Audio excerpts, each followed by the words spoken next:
네, 우리가 6장에 첫 번째 인부터 여섯 번째 인까지 다 쭉 보았습니다. 스트레이트로 그냥 쭉 기록이 되어 있어요. 첫 번째 인을 뗄 때부터 여섯 번째 인까지는 6장에 아주 정확하게 하나하나 다 소개가 되어 있어요. 그러면 이제 우리가 상식적으로 볼 때 오늘 7장에서는 일곱 번째 인이 떼어지고 일곱 번째 인을 뗄 때는 무슨 일이 일어나는가. 인 중에 딱 7개가 있거든요. 그래서 일곱 번째 인이 마지막 인인데 왜 그 일곱 번째 인이 떨어지지 않고 오늘 우리가 말씀을 읽으니까 거기에 전혀 색다른 내용들이 나오고 있어요. 그래서 왜 이렇게 일곱 번째 인이 떨어지지 않고 요 이야기가 있는가 이렇게 궁금해요. 그러면 일곱 번째 인은 언제 떼냐면 8장 1절에 보면 일곱째 인을 떼실 때 그러면서 8장에 가니까 일곱 번째 인이 떼어져요.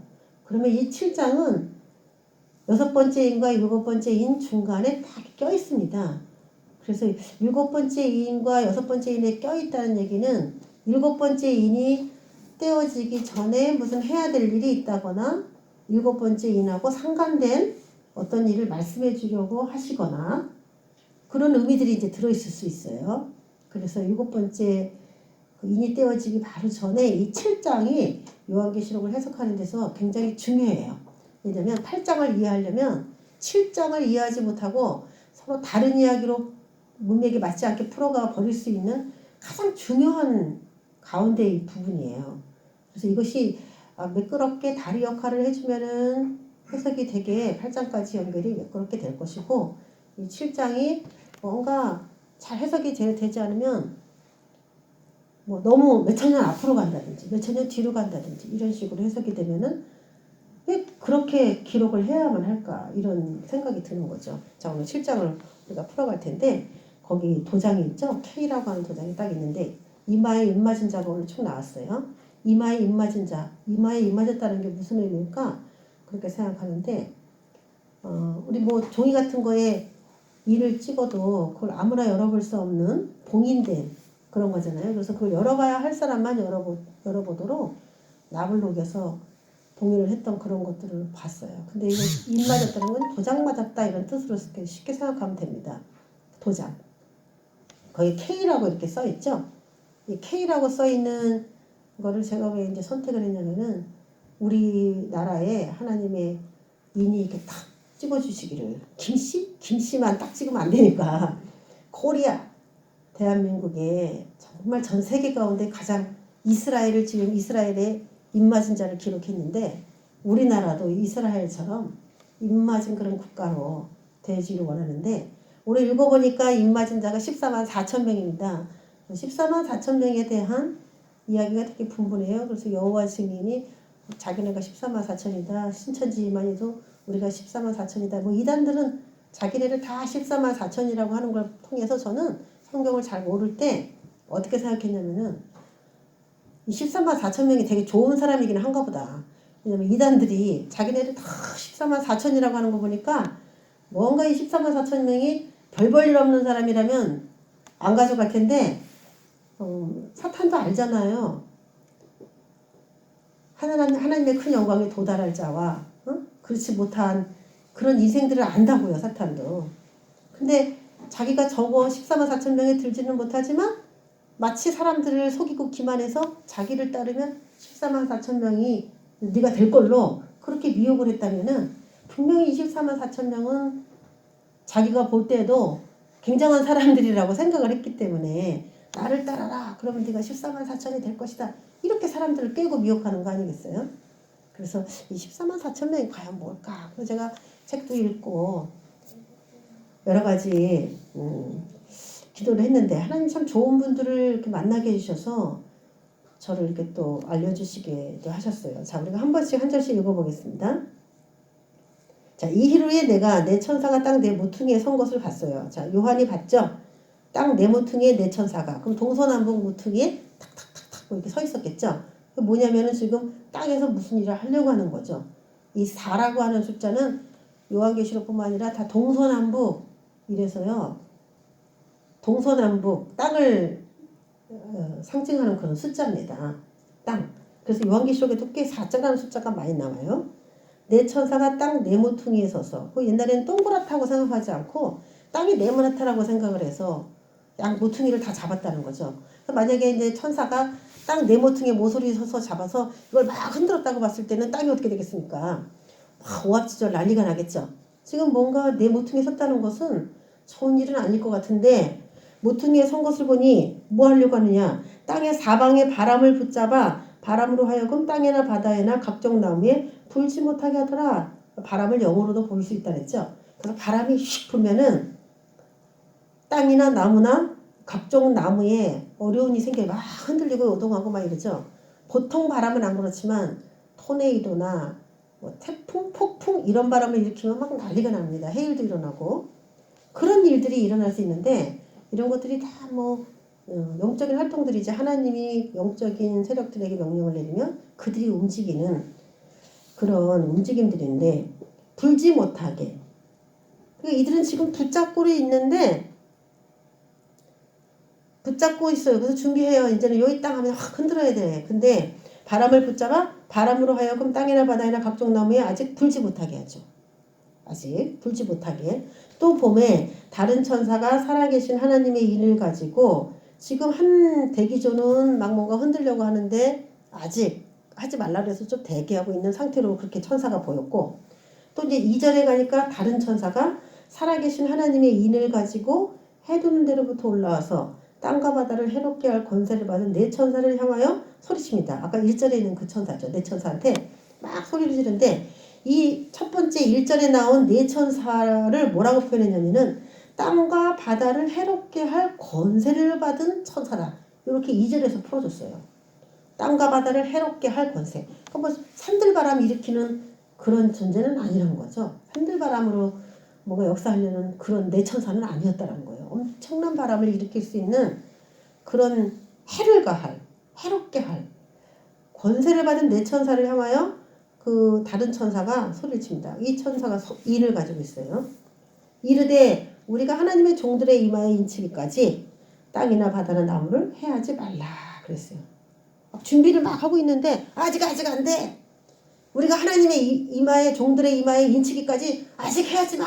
그러면서 땅이나 바다나 나무들이면은 뭐 땅과 바다 전체잖아요. 전체를 막 기근을 문제를 일으키려고 하는 거를 이렇게 수습시키는 거예요. 그리고 인을 탁탁탁탁탁 찍는 겁니다. 이마에. 자, 우리가 이제 인 맞는다는 것에 대해서 의미를 한번 알아보겠습니다. 자, 인 맞는다는 것에 대한 의미. 우리가 1절부터 3절까지 읽었어요. 땅과 바다를 해롭게 할 권세를 받은 천사한테 야 아직 기다려. 내가 사람들한테 인을 치고 난 다음에 그 다음에 흔들어. 이렇게 지금 얘기를 하고 있잖아요.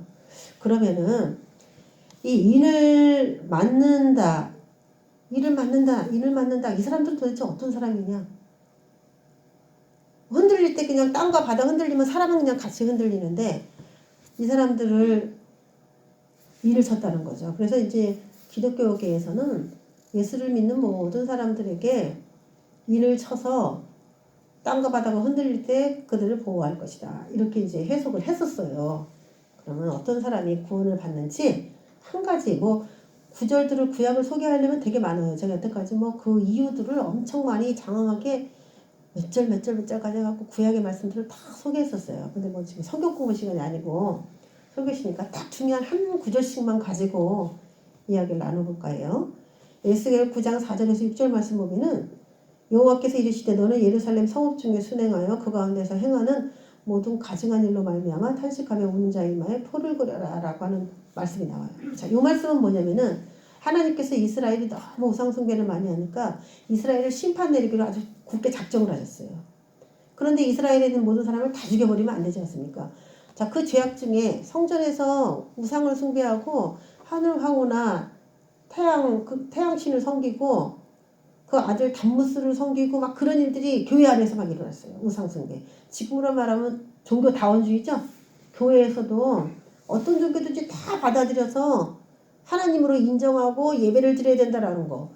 또 기독교인이 하나님만 섬기라고 하는 그 10계명 중에 가장 중요한 계명이 있는데도 불구하고 뭐 각종 종교 집단들의 리더들을 다 초청을 해서 같이 예배를 드리는 그들이 만약에 예수를 믿겠다는 전제 조건 하에 다신 그 사람들이 맞다면 다신교도의 그 사람들이 맞다면은 그거는 기뻐할 일이에요. 개종을 했으니까. 감사하고 박수칠 일인데 자신의 종교를 그대로 가지고 목사가 있는 교회를 한번 왔으니까 이제 다음에 목사는 또 그 절에도 한번 가야 되지 않겠어요? 그 성당에도 한번 가줘야 되지 않겠어요?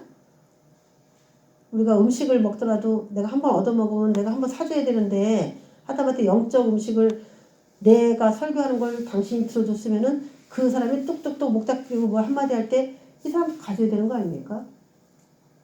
막 섞여버리는 거예요. 교회에 모든 죄 짓는 사람 뭐 이런 사람들 다 오는 건 다 좋아요. 근데 개종할 마음으로 오는 건 다 좋아요.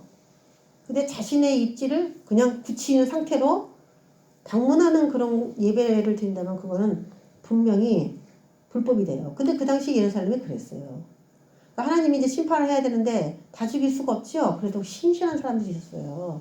그래서 그 사람들을 그 신실한 사람은 어떤 사람으로 봤냐면은 지금 이스라엘 땅 안에 일어나고 있는 우상숭배라든지 하나님을 배척하는 모든 행위, 바알신 숭배하고 그러는 모든 행위, 삐뚤어지고 왜곡된 그런 예배에 대해서 탄식하며 우는 자들이 있었어요. 이게 바로 신실한 자들이에요. 에휴, 교회가 다 그래. 안 가. 집에만 있어야지. 집에만 있으면 뭐 해요? 집에만 있으면 뭐 해냐고. 그건 옳은가요? 여러분 이렇게 예배로 나오니까 요새 예배도 드리고 설교도 듣고 하는 거지. 집에 있으면 사실 우리가 유튜브로 이렇게 내보내지만은 설교 한 번이라도 들으세요? 집에서 들었던 거? 그러면 또 다 아냐? 몰라요. 모르는데도 안 듣잖아요. 집에서 성경 읽는다는 게 그렇게 쉬운 게 아니고 집에서 혼자 예배를 식구들과 드린다는 것도 그것도 그렇게 쉬운 일은 아니에요.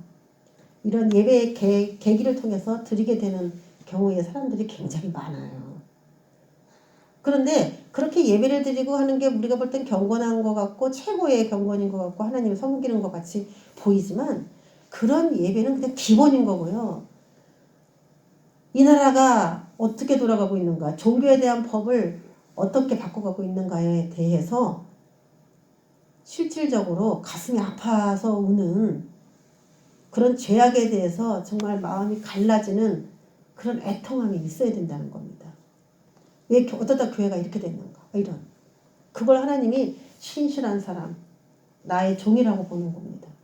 탄식하며 우는 자 이마에 표를 그려라. 다 죽이되. 자 앞으로 이제 환난에 대한 이야기가 2는 끝났고 나팔이 남아있어요. 대접이 남아있어요.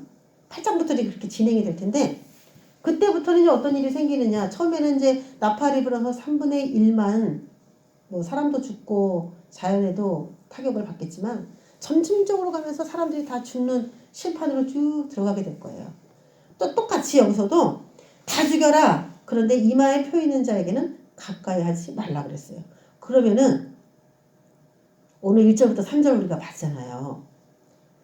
지금 뭔가 땅과 바다를 해롭게 하려고 막 준비를 하는데 싹 지켜놓고 내 백성들에게 이마에 일을 쳤다면은 분명히 한 가지 확실한 것은 이 에스겔 9장하고 연결해 보니까 이 사람들은 환난 당하면 안 되는 사람들이니까 죽임 당하면 안 되는 사람들이니까 땅과 바다가 막 바람에 의해서 난리 나면은 사람들이 막 인명피해가 날 텐데 거기서 보호해주기 위해서 스톱시켰다는 얘기가 9장하고 맞물려서도 또 그게 가능한 이야기가 돼요. 그래서 요약을 한다면 의를 인정받아 앞으로 올 환난에 보호받는 표다. 이 표의 특징은 이제 첫 번째 우리가 여태까지 배운 거 지금 설명을 들은 바로는 환난에 보호받는 표구나 이렇게 얘기해요. 우리가 하나님의 종들의 이 말하니까 목사님만 사나보다도 이렇게 해석하는 경우도 제가 또 들었어요. 그렇게 요한계시록 하는 분들도 있었어요. 목사님들이라고 뭐 다 탄식하며 울어요? 목사님들이 더 선동하고 더 그렇게 합시다. 그러면 다 목사님이요. 네? 목사님들이라고 다 기도하고 목사님들 다 깨어있고 그런 건 아니에요. 완벽해서 목사시키는 건 아니에요. 목사가 됐기 때문에 하나님의 뜻에 맞춰 살기 위해서 이렇게 가다 보니까 완벽하게 될 수는 있겠지. 하나님의 기준의 완벽은 아니고 그래도 사람으로서 기준으로 봤을 때 그 중에 그래도 완벽한 그 목사가 주는 부담감이 있거든요. 설교를 해야 되고 기도를 해야 되는. 왜냐면 기도 없이요 설교가 나올 수가 없습니다. 기도 없이는 말씀이 깊이가 있게 풀어질 수가 없어요. 이 생각을 붙잡고 있는 누군가가 파쇄돼야 설교가 매끄럽고 이해가 잘 돼요. 이 말씀이 영으로 다 써있고 예수의 피로 다 써있는 이런 문서기 때문에 기도하지 않는 사람은 성경을 제대로 볼 수 있는 그거를 아주 포기해야 돼요. 포기해야 돼요. 이게 글씨가 아니에요. 이거는 영이에요. 영을 풀어내야 되는데 어떻게 기도하지 않고 영을 풀어내겠습니까? 그러니까 설교를 정말 하나님의 뜻에 맞춰서 하려면 기도의 끈을 놓지 않아야 된다는 것은 자신이 기본적으로 가지고 살아야 돼요. 그러니까 기도하지 않는 목사님은 아무리 뭐 잘 쪼개고 잘 요리한다 할지라도 점검을 다시 해봐야 돼요. 우리도 연약하니까 늘 기도하는데 기도하지 않고 어떻게 설교를 성경의 본질을 따져서 잘 할 수가 없죠. 한 가지는 보호받을 자이구나. 이 자들은 보호받을 자라는 걸 알 수가 있습니다. 자, 그러면은 이제 이 7장에서는 질문들이 되게 많아요. 우리가 요한계시록을 설교하면은 목사님 이건 어때요? 이건 어때요? 하면서 질문들을 굉장히 많이 합니다. 그런 질문들 중에서 제가 이제 실질적인 것들을 한번 나눠볼게요. 환란에서 보호될 자가 실제로 14만 4천 명인가? 그러니까 이제 별로 몇 명 안 되네요. 이렇게 사람들이 생각하는 거예요. 진짜로 14만 4천 명이라면. 근데 여호와 증인도 14만 4천 명이 넘고 그 이만희도 14만 4천 명이 넘으니까 또 뭐 어떻게 얘기를 했는지는 모르겠지만 다 넘었어요. 14만 4천 명이. 그러면 나머지는 또 취해야 되나요? 말이 안 맞는 거예요. 환란에서 보호될 자가 실제 14만 4천 명 뿐인가? 거기에 대한 의문이 있죠. 숫자적으로 해석을 해야 되냐 아니면은 거기에 무슨 의미가 있냐 그런 걸 봐야 됩니다. 답이 다 성경에 나옵니다. 4절에 내가 인침을 받은 자의 수를 들으니 이스라엘 자손의 각 지파 중에서 인침을 받은 자들이 14만 4천이다. 그래서 12지파 이름이 쭉 나왔죠. 유다, 루벤, 갓, 아셀, 납달리, 므낫세, 시므온, 레위, 이사갈, 스불론, 요셉, 베냐민 12지파 이름이 쭉 나왔습니다. 자, 12지파 곱하기 한 지파에 한 지파당 12,000씩 12,000씩 12지파니까 12 곱하기 12,000이에요. 그래서 이거를 여러 가지로 뭐 계산하는데 다른 게 계산하면 안 돼요. 12 곱하기 12,000이어야 돼요. 12 곱하기 12,000. 이게 여기서 나온 말이에요.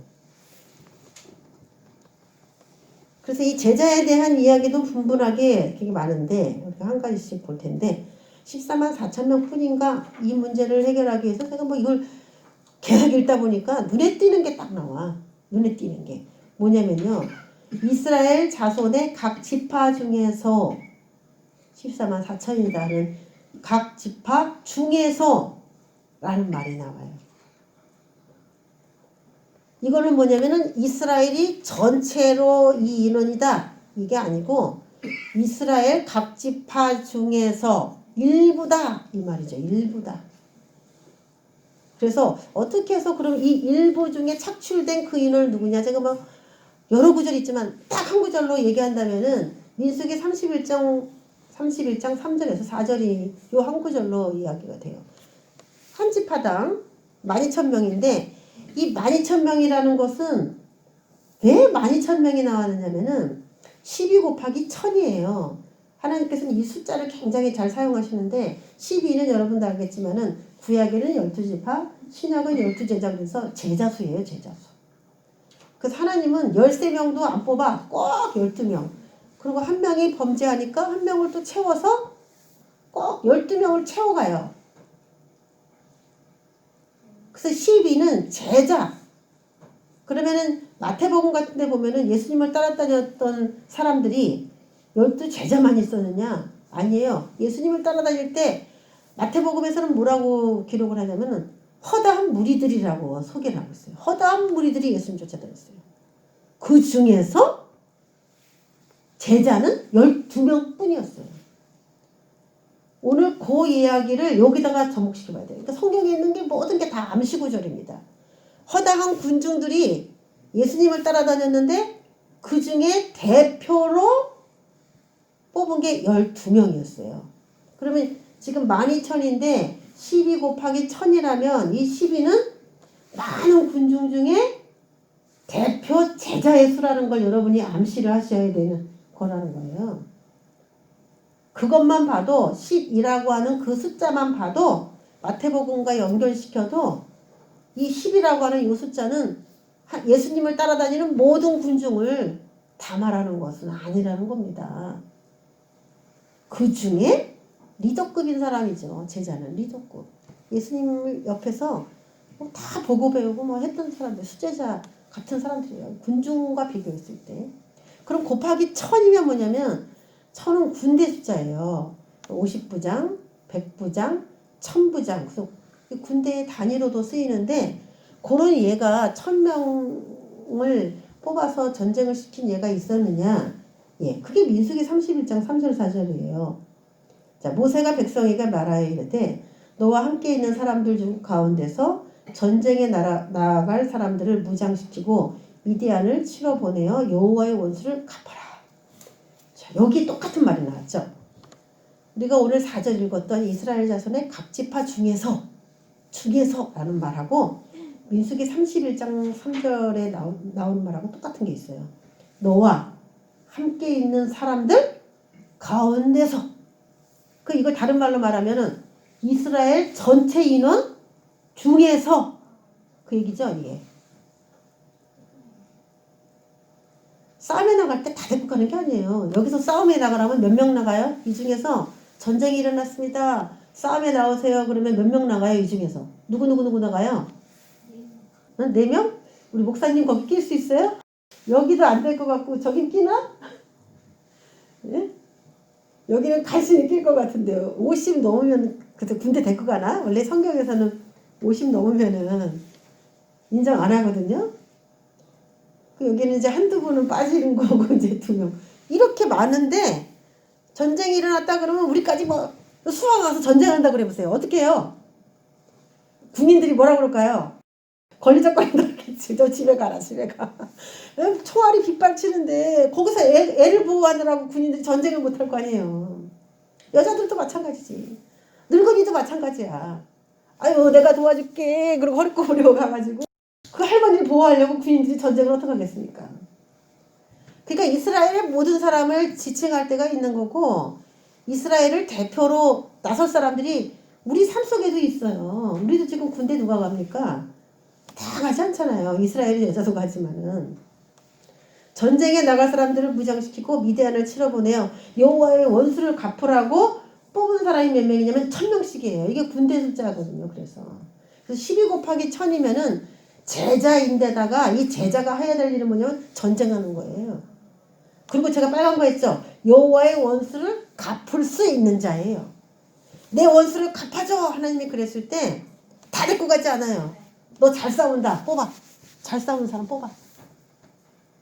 그래갖고 이제 분리해. 칼잡이, 활잡이, 물맷돌 잘 던지는 사람, 날아오는 걸 잘 막는 방패막이, 방패 담당, 이런 사람들로 쫙 나눠가지고 일을 하잖아요.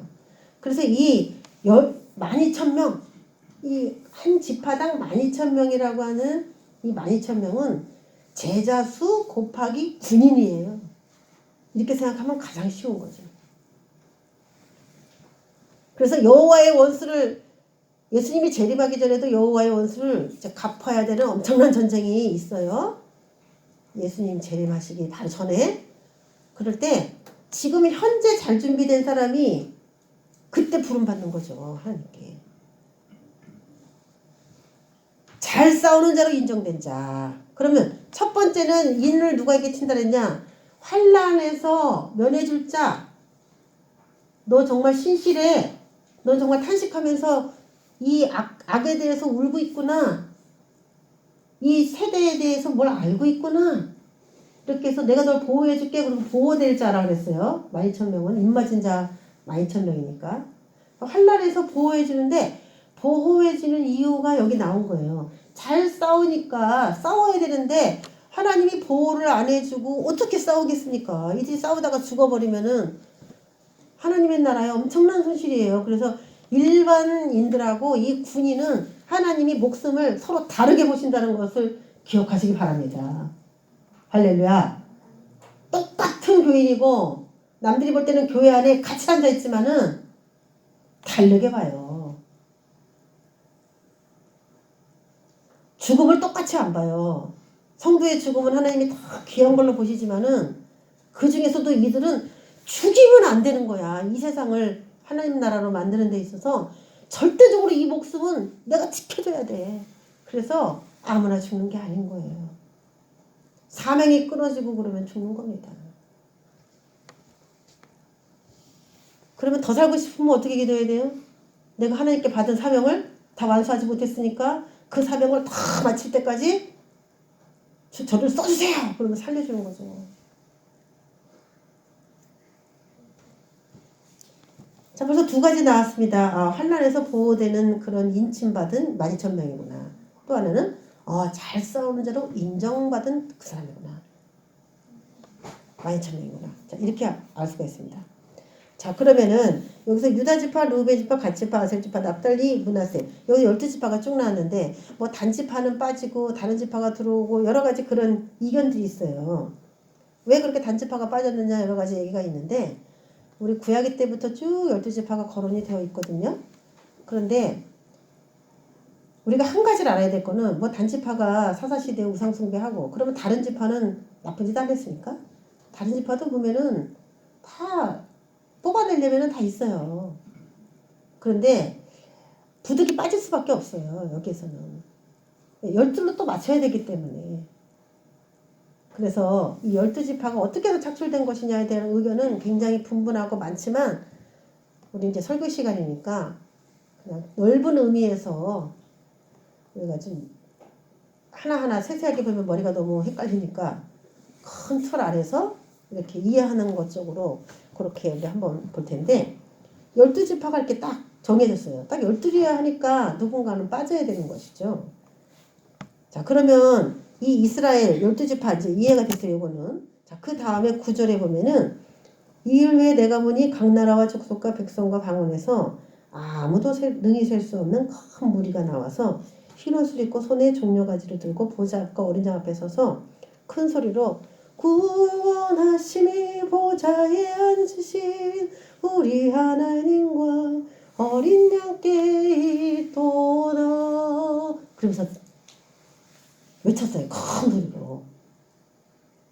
이 사람들은 각 나라와 족속, 백성과 방언에서 열방에서 한마디로 말하면 열방에서 나온 사람들이에요.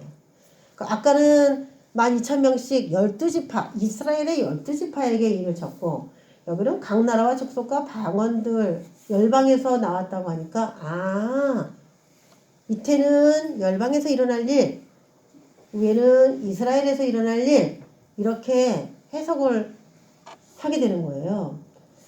근데 우리가 지난 시간에 4장, 5장 이런 거 할 때 제가 눈에 대해서 많은 시간을 할애해서 했죠. 그래서 제3의 눈, 우리 눈과 눈 사이에 이 미간, 바로 위에 있는 여기에 신의 보좌가 있어서 여기에서 모든 것들을 감지하고 우리 머리를 작동시킨다. 여기에서 제가 이제 그런 얘기를 했잖아요. 요 가운데 딱 앉아서. 그래서 여기 자리가 굉장히 중요한 거예요. 양쪽 미간. 그래서 불교에서도 그렇고 힌두교에서도 그렇고 여기다 점을 다 찍었단 말이죠. 근데 기독교만 이마를 대수롭지 않게 보는 거예요. 그래서 이마에 이마졌다니까 그냥 하나님의 종들에게 그렇게 뭐 보이지 않는 뭔가를 했나 뭐 그렇게 간단하게 생각하는데 득도했다는 거예요. 불교 용어로 보면은. 하나님 뜻에 앞서는 너는 정말 의인이 되었다. 장성한 자다. 신령한 자다. 내가 너의 영 지성소에 딱 앉았다. 이런 이게 입맞은 자가 그런 의미거든요. 내가 너의 생각을 지배할 수 있도록 네가 너의 자리를 나에게 내주었다 이거예요.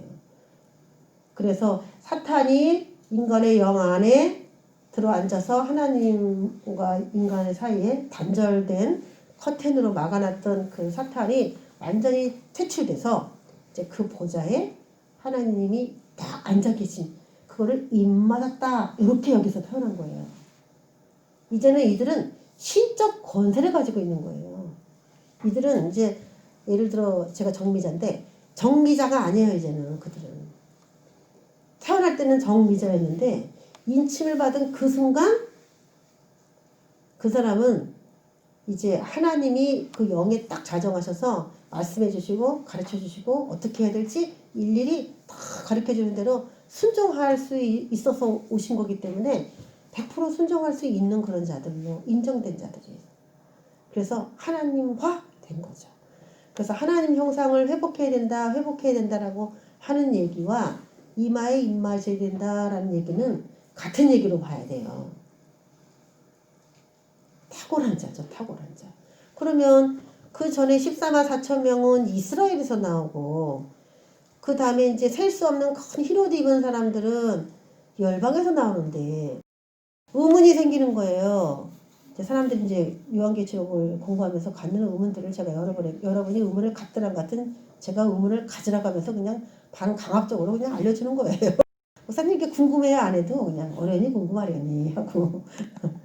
자, 이스라엘과 열방에 셀 수 없는 큰 무리, 자, 두 무리로 지금 나눠져 있는 건 여러분이 기억을 하셨죠? 7장 1절부터 8절까지는 이스라엘 12지파에 대한 이야기였고 9절부터는 셀 수 없는 큰 무리이기 때문에 열방의 무리다 이렇게 보는데 이것을 실제 국가로 봐야 하는가? 자, 이런 의문이 있어요. 이걸 가지고 뭐 우리는 엄청 많이 또 성경을 읽고 연구하고 하잖아요. 실제 국가인가? 위에는 그러면 여러분 제가 지금 얘기했죠. 환난에서 보호될 자, 그리고 전쟁에 나갈 자로 인정된 자라고 했잖아요. 입맞은 자가. 그럼 열방에서는 전쟁에 나갈 자, 환난에서 보호될 자가 없다. 이렇게 봐야 되죠. 그렇게 돼야 되죠. 이스라엘 사람만 이뻐가지고 환난에서 보호시켜주고 그 사람들만 전쟁에 나가는 용사로 착출해서 한국인 안 돼, 미국인 안 돼, 국적이 이스라엘이어야 돼. 그리고 이스라엘에서만 나와가지고 12지파를 형성했다는 얘기가 되잖아요. 여태까지 이야기를 봤으면 상식적으로 그 입맞은 자가 누군지를 안다면은 하나님이 그 사람의 인간의 영 안에 자정하셨다는 표현인데 이스라엘 백성에게만 자정하시고 열방에서는 다 하나님을 잘 못 믿어가지고 영이 결합된 사람이 하나도 없다는 얘기입니까? 자, 요거를 이해하기 위해서 제가 또 한 구절만 여러분에게 소개할게요. 첫 번째, 이스라엘은 환난 전에 인침을 받았어요. 왜냐하면 환난 전, 땅과 바다를 해롭게 하려고 하기 전에 인침을 받았죠. 그러니까 환난 전에 인침 받은 거죠. 자, 이스라엘은 원래 무슨 뜻이냐면 우리나라 말로 하면은 이긴 자예요. 이긴 자. 이스라엘이라니까 그 뜻을 자꾸 이렇게 망각을 하는데 이스라엘은 야곱이 야복강에서 씨름해서 이겼을 때에 하나님께서 너 진짜 이긴 자야 해갖고 붙여진 이름이기 때문에 그러니까 이스라엘 그러면 어느 나라라고 그렇게만 생각하지 말고 물론 국가도 있습니다. 이긴 자라는 그런 뉘앙스로 이제 일단 생각을 해야 돼요. 두 번째, 자, 열방의 큰 무리는 환난하고 비교했을 때 이스라엘은 환난 전에 인침받은 자들인데 그 열방의 큰 무리는 14절에 보면은 내가 말하기를 내 주여 당신이 아시나이다. 저들이 누굽니까? 어디서 나오는 겁니까? 그랬더니 이는 큰 환난에서 나오는 자들인데 라고 기록되어 있어요. 그러니까 이 열방에서 나오는 사람은 환난 받고 나오는 자들이에요.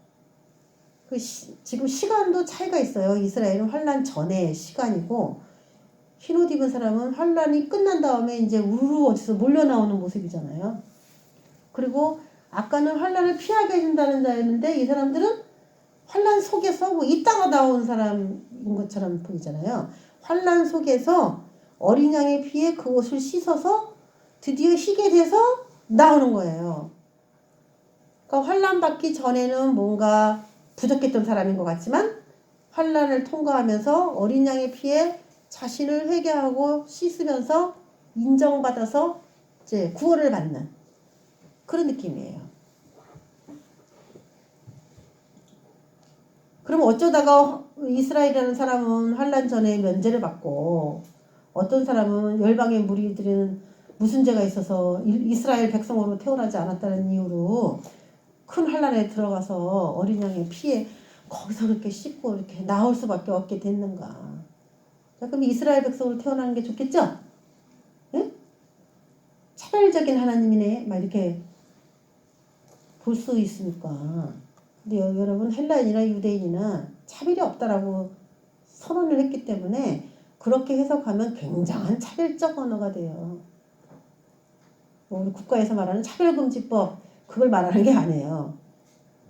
국가에서 말하는 차별금지법은 어떻게 보면 되게 좋은 말인 것 같지만 종교적 차별도 안 된다는 말이고 정치적 차별도 안 된다는 말이고 말 그대로 서울 한복판에서 김일성 만세를 불러도 차별하면 안 되기 때문에 가두지도 못해요. 근데 여러분 정치적으로 종교적으로 어떻게 차별이 없을 수 있습니까? 그런 차별은 있어야 되는 거 아니에요? 근데 그걸 다 금지시키는 법이기 때문에 우리가 차별금지법은 엄청 싫어하지만 하나님께서 은혜를 주시고 구원하는 방법론에 있어서는 내가 미국인이라고 내가 중국인이라고 차이나 너 차이나 여기서 생각하는 것처럼 하나님도 차이나 노 그러면 정말 그건 차이나는 거 아니겠어요? 하나님은 안 그러다는 거죠. 자, 그래서 우리가 한 구절만 말씀을 본다면 출애굽기 12장 37절 38절을 보면은 요 7장을 아주 자세히 잘 이해할 수가 있습니다. 이스라엘 자손이 람셋을 떠나서 숫곳에 이르니 출애굽하는 거예요. 이게 출애굽하는 이스라엘 백성들인데 사람을 세야 될 거 아니에요. 몇 명이나 나오는지 애굽에서 유아 외에 보행하는 장정이 60만 가량이요. 수많은 잡족이 양과 소와 힘이 많은 가축들과 함께 나왔어요. 이렇게 출애굽을 했어요. 그런데 하나님은 참 신기해. 출애굽기면 거의 성경의 앞부분이잖아요. 이 방법과 비슷한 방법으로 요한계시록에도 숫자를 그런 개념으로 오늘 7장을 소개하고 계세요. 이스라엘 자손을 셀 때에 유아 외에 보행하는 장정이 60만 가량이다. 장정을 셌어요. 장정. 큰 사람을 셌다는 거죠. 60만. 민수기에 가면 누굴 세요? 전쟁에 나갈 만한 20세 이상의 남자. 우리가 신약에 오병이어 할 때도 남자만 5천 명 먹었다 이렇게 기록하고 있어요. 그러니까 기본적으로 그냥 남자만 센다 이렇게 생각하고서 성경은 숫자를 그렇게 기록해요. 안 그러면 남자 여자 같이 셀 때는 그냥 수많은 군중 허다 무리 이런 식으로 그냥 세버렸어요. 세질 않았어요. 근데 오늘 셀 수 없는 열방에서 나오는 사람은 셀 수 없는 이라 하니까 거기는 엄청난 많은 사람들이 포함되어 있다는 느낌이 드는데 이 14만 4천 명이라고 하는 것과 오늘 비교했을 때 보면은 장정이 60만 가량이요. 숫자가 있는 건 유일하게 누구냐면 이스라엘의 장정입니다. 그리고 수많은 잡족들이 같이 동물들과 나왔는데 여러분 생각해 봅시다. 수많은 잡족 중에서는 장정이 있었어요? 없었어요? 잡족이라고 하면은 이방인들이 다 포함돼서 나온 거예요. 이스라엘 백성들에게 역사하시는 하나님의 역사를 보고 사람들이 하나님이 정말 살아계신 것을 알아서 출애굽할 때 따라 나온 사람들이에요. 잡족이라는 게. 열방의 무리들이에요. 한마디로 말하면 열방의 무리들. 열방의 무리들이 이스라엘과 같이 나왔는데 수를 셌어요? 안 셌어요? 수많은 잡족 중에 장정은 안 셌어요. 요 말씀하고만 딱 매치시켜도 답이 나와요. 장정은 수많은 잡족 가운데도 분명히 장정이 있는데 장정을 세지 않았다는 거죠. 그리고 누구만 셌냐? 이스라엘의 장정만 셌어요. 그래서 지금 똑같이 평가된 게 뭐냐면은 이스라엘의 유아나 뭐 노인 이런 사람이랑 잡족이랑 이런 부류를 그냥 하나로 보고 이스라엘 장정만 따로 하나로 이렇게 샜다는 것이죠.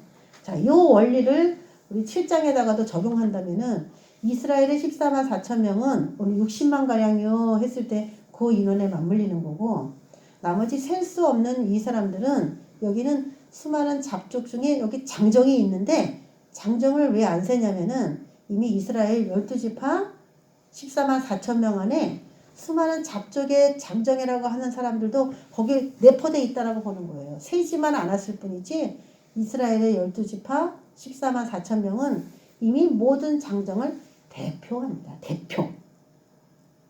할렐루야. 이해가 되세요? 네. 그 대표. 그래서 모든 사람을 다 안 세. 그냥 대표로. 대표로 센 거예요. 그래서 이스라엘 14만 4천 명 안에는 그럼 누구도 들어있어요? 원래 의미를 따지면은 이방인의 장정도 이긴 자들도 다 포함되어 있는 그런 수다라 이거예요. 안 셌을 뿐이지. 수에 60만에 넣지만 않았을 뿐이지 넓은 우위를 보면 장정은 다 60만으로 볼 수가 있는 겁니다. 실제로는 장정이 출애굽께서 더 많았겠죠. 한 100만, 뭐 120만 이렇게 있을 수도 있는데 60만이라고 하는 대표적인 수로 딱 이렇게 써버렸는데 그와 같이 생각하라는 거예요. 그와 같이. 제자의 수로 생각하라는 거예요.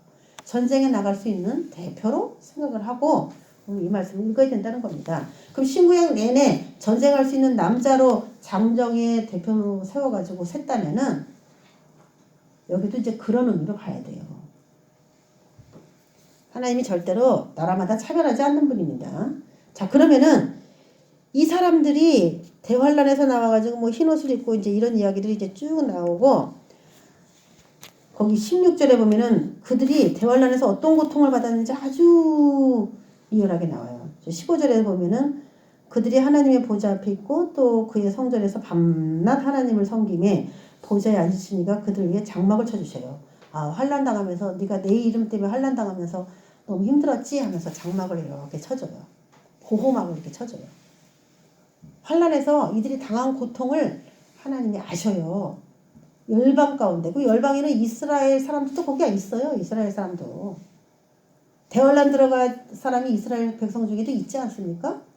근데 열방 가운데서 나왔다 그러니까 이스라엘은 빠진 것 같은데 이스라엘에도 아직 이긴 자가 되지 못한 그런 사람들은 다 대환란 들어가서 어린 양의 피에 다 씻어서 정결케 됨을 입어야 그래야지 이제 나올 수가 있게 되는 거예요. 그 국적 불문하고 이해를 해야 된다는 겁니다. 이것을.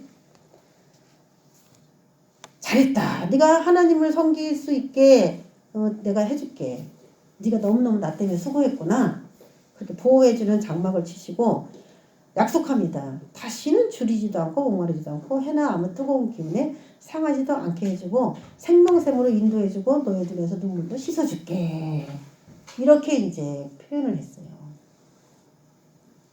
자, 그러면 이 사람들이 도대체 어느 정도의 사람이었길래 하나님이 이렇게까지 하시나. 지금 14만 4천 명 흰옷 입은 무리들 하나님이 다 노고를 치하해 줄 만한 사람들입니다. 그런데 14만 4천 명은 환란 전에 이미 인정받아서 인을 받은 사람이고 대환란에 들어갔다가 나온 흰옷 입은 무리는 환란에서 나와서 드디어 인정받은 사람이에요. 시기적으로 다르죠. 네. 환란 전에 그러니까 하나님께서 그러는 거예요. 환란 전에 너희들이 이겨서 대환란 들어가지 않도록 하라. 내가 너희들 대환란에 다 지켜줄 수 있게 하라. 그런 이야기가 되죠. 자, 요 이마에 입 맞은 자, 요 자들이 그럼 여기서 딱 끝나는 건가? 이 사람들이 이마에 입 맞고 그러면 이제 전쟁을 할 거 아니겠어요? 이제 환란 들어가서 전쟁을 이제 할 건데 전쟁을 하다가 자기 기간 동안에 딱 사역을 하고 장렬하게 이제 하나님 앞에 부름을 받겠죠. 근데 이런 사람들을 뒤에서 요한계시록 뒤에 또 소개가 되어 있어요. 똑같은 이 사람. 이마에 입 맞은 사람. 누구냐? 요한계시록 14장에 등장하는 14만 4천 명입니다. 예, 똑같은 14만 4천 명이에요. 그래서 이거를 이스라엘의 14만 4천 명이라고 7장을 해석을 해버리니까 14장에 어린 양이 인도하는 대로 따라가는 자들 14만 4천 명이라고 모든 인류의 대표의 믿음의 사람이라고 해놓으니까 그렇게 안 맞는 거야. 7장하고 14장하고. 그러니까 결국은 7장에 14만 4천 명하고 14장에 14만 4천 명은 다른 사람이다. 이렇게 또 설교를 하는 거예요. 다르지 않습니다. 이해를 해야 돼요. 이 14만 4천 명이 시온산에 서 있는데 그들의 이마에 어린 양의 이름과 그 아버지의 이름을 쓴 것이 있더라. 그러면서 이마에 인을 받았다고 하는데 도장 받았다고 했잖아요. 아까. 그런데 지금 자세히 보니까 거기 뭐가 써 있는 거예요. 어린 양 예수 이름이 딱 지저스 써 있고 아버지의 이름이 여기 딱 써 있는 거예요. 예수겠지 뭐. 예수. 여호와 예수. 그런 이름이죠. 같은 이름이죠. 이마에 딱 써 있어요. 이들의 입에 흠이 없고 거짓말을 하지 못하고 어린 양이 어디로 인도하는지 따라가는 자라고 인정이 됐기 때문에 이 칭을 딱 받았고요. 어린 양 대신 예수님하고 같이 시온산에 딱 서 있습니다. 이 시온산이라고 하면 우리가 시온산이 어디야?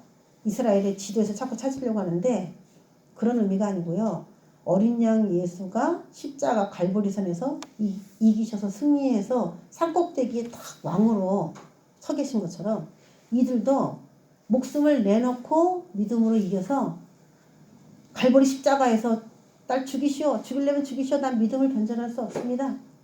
이런 마음으로 산꼭대기에 딱 서가지고 승리한 예수님하고 동일한 십자가의 체험을 가진 무리들이라는 뜻이에요. 갈보리산을 연상하고 써놓은 산이에요. 이 시온산이. 승리한 사람들의 모임은 어디냐면 십자가에서 달려서. 그래서 제가 그 얘기했잖아요. 십자가에 달리다. 이건 두 가지 뜻이 있다. 죽기 위해서 십자가에 매달린 거예요. 하나는 왕으로 등극하는 거. 왕 위에 오르다. 죽지 않으면 왕 위에 오를 수가 없는 거죠. 그래서 이들도 예수님처럼 똑같이. 그래서 예수님이 야 너는 내 거야 이거죠. 우리가 이름표를 딱 어디다 찍습니까? 내 거에다 쓰잖아요. 내 거. 넌 내 거야 이거죠. 그래서 이스라엘의 14만 4천 명은 한마디로 말하면 내 거 된 자들이야. 내 거 된 자들. 하나님이 볼 때. 내 거 됐기 때문에 이제 너를 누가 남의 거라고 뺏어갈 수가 없도록 내가 너 보호해 줄게 이거죠. 자, 그럼 정리합니다. 14만 4천 명. 환란 때에 전쟁에 나갈 수 있도록 인정된 자. 그리고 보호해 준다는 약속이 된 자. 영적으로 보면은 어른이라고 판정된 자죠. 하나님과 예수 그리스도의 것 이름을 써줬기 때문에 내 거야 라고 인정된 자들이 14만 4천 명이구나 알고 있습니다. 그러면 시온산에 서 있다. 예수님께서 이제 십자가에서 돌아가시고 부활하셨어요. 그래서 지금 시온산에 서 계신데 이 시온산에 서 있다는 이 말이 이제 넓은 의미를 알겠어요. 그 예수님은 지금 어디 계세요? 여러분 예수님은 지금 어디 계세요? 시온산에 서 계실 텐데 여러분은 지금 시온산 말고 예수님이 어디 계신가요? 그러면 뭐라고 얘기해요? 여러분은? 우리 안에. 또 에베소서에 말하는 걸로 보자면은 하늘 보자 우편에 그렇게 했죠. 하늘 보자 우편에 하늘 보자 우편이 그 내 마음 안에 그 지성소 거기에 이제 거기 하늘 보자 영적인 보자 거기 하늘 보자가 되는 건데 실제로 우리가 생각할 때는 저기 이제 하늘 보자를 생각하죠. 그래서 우리 몸 안에도 하늘도 있고 땅도 있다는 겁니다. 여기 육은 땅이고 영은 하늘이다 이렇게 이제 보는 거예요. 그런데 실질적으로 이제 정확하게 우리가 얘기한다면은 그 하늘인데 하늘이 맞는 말이에요. 시온산은 하늘을 말한다 이렇게 볼 수가 있는데 자, 이 입맞은 자들이 어린 양과 함께 시온산에 서 있다고 하는데 우리가 지금 앞부분을 보고 있어요. 요한계시록 7장 앞부분을 보고 있는데 이 똑같은 이야기가 저 뒷부분에도 나오더라고요. 그래서 그들이 시온산에 서 있고 어린 양과 함께 있다는 그 장소가 어딘지 아주 구체적으로 알아보기 위해서는 뒷구절로 가면 답이 나와요. 자, 오늘 우리가 읽었죠? 15절 17절 7장에서 읽었습니다. 그의 성전에서 밤낮 하나님을 섬김에 보좌에 앉으시고 그들 위에 장막을 이렇게 쳐주셨어요. 그리고 하나님께서 그들의 눈에서 모든 눈물을 이렇게 씻어주셨어요. 그 똑같은 얘기가 요한계시록 21장 맨 끝에 가면 나와요. 3절 4절에서 보라 하나님의 장막에 사람들과 함께 있으니 하나님이 그들과 함께 계시리니 예, 위에 15절 얘기랑 되게 비슷하죠. 그들은 하나님의 백성이 되고 하나님은 친히 그들과 함께 계셔서 모든 눈물을 그 눈에서 닦아주실 것이다. 장막을 쳐준다. 장막에서 함께 계신다. 눈물을 닦아준다. 이런 얘기가 오늘 7장에서도 나왔는데 21장에도 나왔어요. 그래서 21장은 어딘가 봤더니 새하늘과 새 땅이 열리면서 쭉 거론된 그 부분에서 여기 나온 거예요. 그러니까 이 시온산은 어딜 말하냐면 새로운 하늘이라고 하는 그곳에 있는 거예요. 하나님은 예수님은 거기 계신 거예요. 시간에 초월하고 계신 거예요. 아직 새하늘과 새 땅이 안 열려졌지만 이미 그분은 자격을 획득했기 때문에 새하늘과 새 땅이 열리면 이제 거기 계실 수 있는 거죠. 그래서 이 시온산은 이 지구가 새롭게 정화돼서 새로운 시대로 간다 할지라도 그 새하늘과 새 땅 그 길을 말하는 겁니다.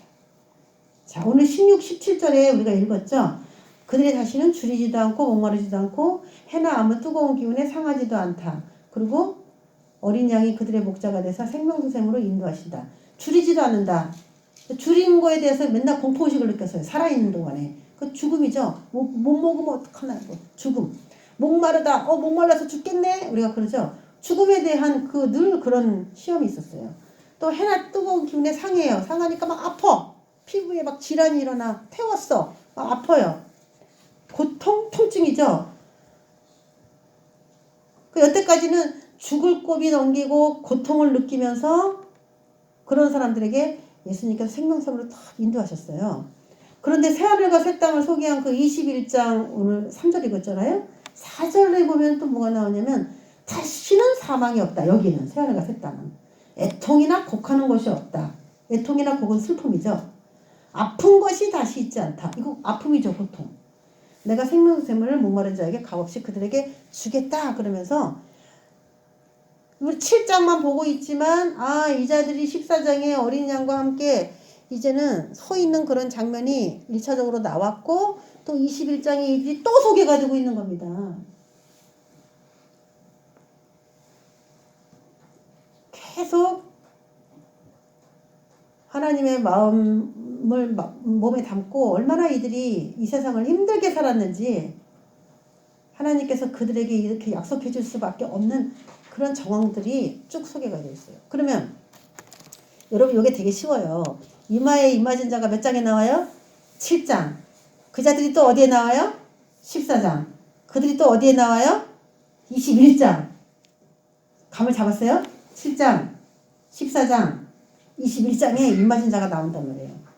그럼 공통점이 뭐예요? 구구단으로 7단이야. 7일은 7, 7이 14, 7, 3, 21이잖아요.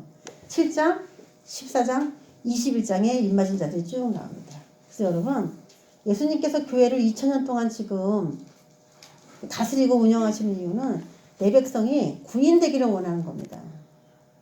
일반인으로 사는 것보다 너무 어려서 먹여주세요. 나만 어떻게 해주세요. 그런 어린아이가 아니라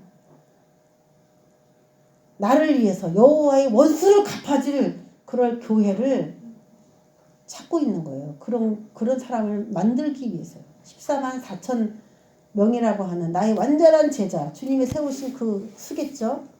딱 14만 4천 명은 아니지만 나의 제자로서 이 정도는 돼야 되지 않겠냐라고 설정된 그 수를 누군가가 충족시켰을 때 그때서는 이제 인을 딱 찍고 땅이나 바다를 해롭게 하는 뭔가 일들이 막 진행이 된다는 겁니다.